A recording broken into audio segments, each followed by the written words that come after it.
Hi guys, today we will talk about how to fix or how to solve the problem of connection problem on the application of Telegram. You will go to settings. Here you will go to apps, default apps, app settings. In this list you will scrolling down until you find this window here of Telegram, as you see, and you will click. Then in this page of app info you will go to first stop and you will click OK. Here you will enter to the window of storage. Then you will click on clear cache.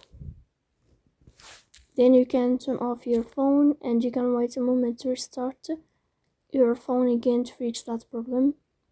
So please don't forget to support us by like and subscribe.